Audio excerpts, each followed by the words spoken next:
السلام علیکم ورحمۃ اللہ وبرکاتہ۔ الحمدللہ وحدہ والصلاۃ والسلام علی من لا نبی بعدہ۔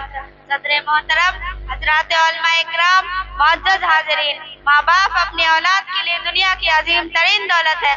جس طرح آنکھوں کی قیمت اندھے کو معلوم ہے، ہاتھ کی قدر للے کو پتہ ہے، پاؤں کی اہمیت لنگڑا جانتا ہے، اسی طرح والدین کی قدر و قیمت انہی کو معلوم ہے جن کے والدین دنیا سے اس وقت چلے گئے جبکہ انہیں سہارے کی سخت ضرورت تھی۔ آئیے آج ہم اس نعمت عظمیٰ اور دولت گرامیہ کے بارے میں کچھ معلومات حاصل کریں تاکہ ہم بھی والدین کی قدر و قیمت سمجھ کر ان کی خدمت کر سکیں۔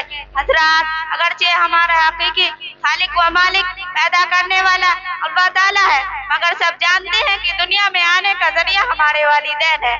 یہی وجہ ہے کہ قرآن کریم میں اللہ تعالیٰ جہاں اپنے حقوق بیان فرمائے ہیں اور اپنی عبادت کا حکم دیا ہے، وہیں والدین کے ساتھ حسن سلوک اور بہترین برتاؤ، محبت و شفقت کا معاملہ کرنے کا حکم دیا ہے۔ ارشاد ربانی ہے، اور تم اپنے ماں باپ کو نہ جھڑکو، ان سے اف تک نہ کہو، ان کے لیے تم محبت و فرما برداری کا بازو جھکائے رکھو اور ان کے ساتھ نرم نرم گفتگو کرو۔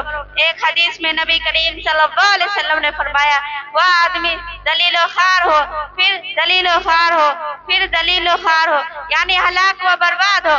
آپ سے پوچھا گیا، کون یا رسول اللہ؟ آپ نے فرمایا، وہ شخص جو ماں باپ یا ان میں سے کسی ایک کو بڑھاپے کی حالت میں پائے اور پھر ان کی خدمت کر کے خود کو جنت کا مستحق نہ بنا لے۔ محترم بزرگوں، بخاری شریف میں ہے کہ ایک صحابی نے آپ صلی اللہ علیہ وسلم سے پوچھا، یا رسول اللہ، من احق بحسن صحابتی؟ قال امك، قال ثم من؟ قال ثم امك، قال ثم من؟ قال ثم امك، قال ثم من؟ قال ثم ابوك، یعنی میرے حسن سلوک کا سب سے زیادہ مستحق کون ہے؟ آپ صلی اللہ علیہ وسلم نے فرمایا، تمہاری ماں۔ اس نے پوچھا، پھر کون؟ آپ صلی اللہ علیہ وسلم نے فرمایا، تمہاری ماں۔ اس نے پوچھا، پھر کون؟ آپ صلی اللہ علیہ وسلم نے فرمایا، تمہاری ماں۔ اس نے پوچھا، پھر کون؟ آپ صلی اللہ علیہ وسلم نے فرمایا، تمہارا باپ۔